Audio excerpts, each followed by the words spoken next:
வணக்கம் மக்களே, நாம இந்த ஆரோக்கியமான பதிவில் வேப்பிலையில் நிறைந்திருக்கக்கூடிய மருத்துவ நன்மைகளை நம்ம எப்படியெல்லாம் பெற்றுக்கொள்ளலாம் அப்படின்றத பற்றி பார்க்க போகிறோம். வீட்டு வைத்தியம் அப்படின்னு நினைச்சாலே நம்முடைய நினைவுக்கு முதலில் வரக்கூடிய மூலிகை வேப்பிலை தான். இது நமது ஆரோக்கியம் சார்ந்தது மட்டுமின்றி நமது நம்பிக்கை சார்ந்ததாகவும் பல்லாயிரம் ஆண்டுகளாக இருந்துட்டு இருக்கு. வேப்ப மரத்தினுடைய அனைத்து பாகங்களுமே மருத்துவ நன்மைகளை கொடுக்கக்கூடியதுதான். அதாவது வேப்ப மரத்தினுடைய அந்த இலை, பூ, வேப்ப மரத்தினுடைய காய் எல்லாமே நமக்கு வந்து மருத்துவ நன்மைகள் கொடுக்கக்கூடாது. வேப்ப மரத்தினுடைய பட்டை கூட மருத்துவ நன்மை கொண்டது தான். ஸோ நாம் இந்த பதிவில் வந்து வேப்ப இலை எடுத்துக்கொள்ளும் போது நமக்கு என்னென்ன பக்க விளைவுகள் எதுவும் ஏற்படாமல் எந்தெந்த மருத்துவ நன்மைகள் கிடைக்குது, எந்தெந்த பக்க விளைவுகளை நமக்கு வந்து வேப்பிலை குணப்படுத்தி மீண்டும் வராமல் தடுக்குது அப்படின்றத பற்றி தெளிவாக விளக்கமாக பார்க்கலாம். அதை பற்றி பார்க்குறதுக்கு முன்னாடி இந்த வீடியோவுக்கு மட்டும் ஒரு லைக்கை கொடுத்துட்டு இந்த தகவலை உங்களுக்கு தெரிஞ்சவங்களுக்கும் ஷேர் பண்ணிவிடுங்க. ஏன்னா அது அவங்களுக்கும் பயனுள்ளதாக இருக்கக்கூடிய ஒரு ஆரோக்கியமான பதிவு தான். இது போன்ற அப்டேட்ஸ்கள் நீங்கள் தொடர்ந்து பார்க்குறதுக்கு நம்மளுடைய ஹெல்த் நியூஸ் தமிழ் சேனலை மறக்காம சப்ஸ்கிரைப் பண்ணி வச்சுக்கோங்க. பக்கத்தில் இருக்கக்கூடிய பெல் பட்டனையும் கிளிக் பண்ணி ஆல் அப்படின்ற ஆப்ஷனையும் செட் பண்ணி வச்சுக்கிட்டீங்க அப்படின்னா நான் போடக்கூடிய எல்லா அப்டேட்ஸும் உங்களுக்கு நோட்டிஃபிகேஷனோட அடிக்கடி வந்து சேரும். சரி வாங்க மக்களே, இப்போ வீடியோக்குள்ளே போயிடலாம். சர்க்கரை நோய் குணப்படுத்தப்பட்டு மீண்டும் வராமல் தடுக்கப்படுவதற்கு வேப்பிலை வந்து நம்ம எடுத்துக்கொள்ளலாம். ஸோ நம்ம அனைவருமே வந்து அறிந்திருக்கக்கூடிய ஒரு விஷயம் என்ன அப்படின்னா, கசப்புத்தன்மை நமக்கு அதை நம்ம இப்போ எடுத்துக்கொள்ளும் போது உடனே இன்சுலினுடைய அளவு வந்து நம்ம கண்ட்ரோல் பண்ணலாம். ஸோ நம்ம வந்து பார்த்தோம்னா வேப்பிலை எடுத்துக்கொள்ளும் போது இன்சுலின் வந்து தேவையான அளவுக்கு நமக்கு வந்து கிடைக்கப்பெறும். இன்சுலின் வந்து பார்த்தோம் அப்படின்னா கரெக்டான லெவலில் வந்து சுரக்க ஆரம்பிக்கும் போது இன்சுலின் பற்றாக்குறையால் ஏற்படக்கூடிய இந்த சர்க்கரை நோய் வந்து நமக்கு இருக்காது. ஸோ இன்சுலின் வந்து கிடைக்க செய்யறதால பிளட்ல வந்து சுகரோடைய அளவு வந்து நமக்கு கண்ட்ரோலாக இருக்கும். ஸோ நம்ம வேப்பிலை சாப்பிட்டோன்னே இந்த கசப்புத்தன்மை உடலில் நம்மளுடைய ரத்தத்தில் உடனே பரவி ரத்தத்தில் இருக்கக்கூடிய சர்க்கரையினுடைய அளவை கட்டுப்படுத்தி நாளடைவில் அந்த சுகர் பிரச்சனை வந்து நம்ம வந்து விடுபட வைக்கும். சுகர் ப்ராப்ளம் உங்களுக்கு வரக்கூடாது அப்படின்னு நினச்சிங்கன்னா இப்போ இருந்தே காலையில் இருந்தது வெறும் வயிற்றில் ஒரே ஒரு வேப்பிலை மட்டும் நீங்கள் அதை இது பண்ணலாம். வேப்பங்குச்சியில் பல்லு விளக்கலாம். அந்த கசப்புத்தன்மை உங்களுடைய ரத்தத்தில் பரவும்போது ரத்தத்தில் இருக்கக்கூடிய சர்க்கரையினுடைய அளவு கட்டுப்பாடோடு இருக்கும். நீங்களும் சுகர் ப்ராப்ளம் இல்லாமல் நலமோடு இருக்கலாம்.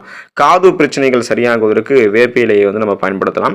உங்களுக்கு வந்து காது தொடர்பாக ஏதாவது பிரச்சனைகள் இருந்துச்சுன்னா நீங்கள் செய்ய வேண்டியதெல்லாம் என்னென்ன அப்படின்னா, வேப்பிலையை வந்து நீங்கள் கெட்டியாக அரைச்சி அது கூட வந்து தேனை சேர்த்து பயன்படுத்தினீங்க அப்படின்னா அனைத்து காது வலிகளுமே உங்களுக்கு வந்து நீங்கிடும். ஸோ அந்த காது வலி குறிப்பாக மழைக்காலங்களில் காது வலி ஏற்படும். அப்புறம் குழந்தைகள்லாம் அழ ஆரம்பிச்சிருவாங்க. ஸோ இது மாதிரி நிறைய பிரச்சனைகள்லாம் இருக்க ஆரம்பிக்கும். அந்த மாதிரி காது வலி அதில் நீக்கிட்டு காதுகளில் இருக்கக்கூடிய தொற்றுகள் கிருமிகளை நீக்குவதற்கு கூட வேப்பிலை வந்து உதவிகரமாக இருக்கும். பூஞ்சை தொற்றுகள் சரியாகுவதற்கு வேப்பிலை வந்து பயன்படுத்தலாம். பூஞ்சை தொற்றுகள் நுரையீரல் மற்றும் மூச்சு குழாயில் பாதிப்புகளை ஏற்படுத்தும். தொடர்ந்து வேப்பிலை சாப்பிடுவது நம்மை வந்து பூஞ்சை தொற்றுகளிலிருந்து பாதுகாப்பதோடு சருமம் மற்றும் முடியில் ஏற்படக்கூடிய பூஞ்சை தொற்றுகளையுமே அளிக்கும். ஸோ ஒட்டுமொத்தமாக உச்சம் தலை முதல் உள்ளங்கால் வரைக்கும் நமக்கு இருக்கக்கூடிய பூஞ்சை தொற்றுகளை நீக்கக்கூடியது நாம் எடுத்துக்கொள்ளக்கூடிய அந்த வேப்பிலை தான். ஸோ அந்த பூஞ்சை தொற்றுகள் பிரச்சனை இருக்கக்கூடாதுன்னா வேப்பிலை வந்து பயன்படுத்தக்கூடிய நன்மையை வந்து நீங்கள் பெற்றுக்கொள்வது உங்களுக்கு ரொம்ப ரொம்ப நல்லது. தொண்டை புண் சரியாகுவதற்கு வேப்பிலை வந்து எடுத்துக்கலாம். பருவநிலை மாறும்பொழுது தொண்டையில் வந்து புண்கள் ஏற்படும், கிருமி தொற்று இருக்கும். ஸோ அந்த இன்ஃபெக்ஷன்ஸ் காரணமாக தொண்டை வலி, தொண்டை வந்து பொறுமல் ஏற்படும். அதாவது நமக்கு அடிக்கடி இந்த வறட்டு இருமல் பிரச்சனைலாம் இருக்கும், சளி பிடிக்கிற மாதிரி தொந்தரவுகள்லாம் ஏற்படும், தொண்டை புண், தொண்டை வலி எல்லாம் இருக்கும். இதுக்கு காரணம் காற்றில் பரவக்கூடிய பாக்டீரியாக்கள் தான். ஸோ இதை நம்ம என்ன பண்ணணும் அப்படின்னா, வேப்பிலை வந்து கொதிக்க வைத்த அந்த நீரில் வந்து வாய் கொப்பளிச்சோம் அப்படின்னா அந்த வாய் கொப்பளிக்கிறதுக்கு அப்புறம் அந்த நீர் வந்து பார்த்தோம் அப்படின்னா நமக்கு அந்த தொண்டையில் வந்துட்டு போயிட்டு வேப்பிலை வந்து ஒரு உயர்தர ஆன்டிபயோட்டிக்காக செயல்படும். அதாவது ஒரு கிருமி நாசினியாக செயல்படும் பொழுது ஸோ எதிர்த்து போரிடும் அந்த கிருமிகளோட. அப்போ நமக்கு அந்த கிருமிகள் இன்ஃபெக்ஷன்ஸ் தொற்று வந்து சரியாயிடும். இன்ஃபெக்ஷன் தொற்றுகளால் நமக்கு இருக்கக்கூடிய தொண்டை புண், தொண்டை வலி, இது தொண்டை வீக்கம், இது எல்லாமே நமக்கு வந்து சரியாயிடும்.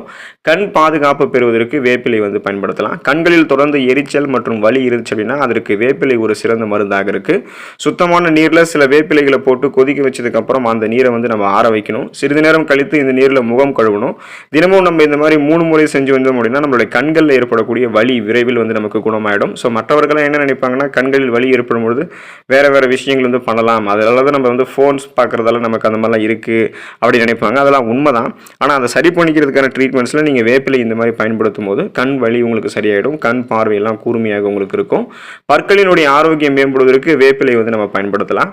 ஸோ அந்த வேப்பங்குச்சியை வந்து பயன்படுத்தலாம். வேப்பங்குச்சியில் பல் துலக்குவது அப்படின்றது பழங்காலம் முதலே நம்ம முன்னோர்கள் வந்து செஞ்சுட்டு இருக்கிறது தான்.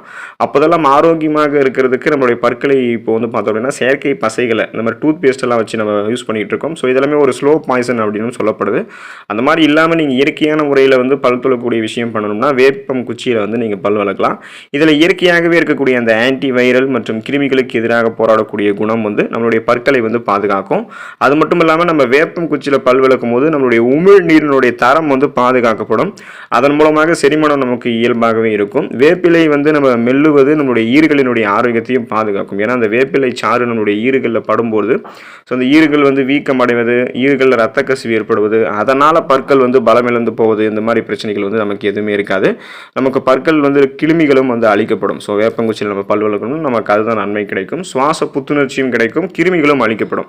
ஸோ அதுக்காக நம்ம வந்து வேப்பம் குச்சியில் வந்து பல் விளக்கலாம். வேப்பிலை வந்து காலையில் ஒரே ஒரு வேப்பிலை வந்து நம்ம வெறும் வயிற்றில் வந்து மென்று சாப்பிடலாம். அந்த கசப்புத்தன்மை நமக்கு கிடைக்கும் போது குடலில் இருக்கக்கூடிய கழிவுகள் கூட நமக்கு வந்து அகற்றப்படும், பாக்டீரியா கிருமிகள்லாம் ஒழிக்கப்படும்.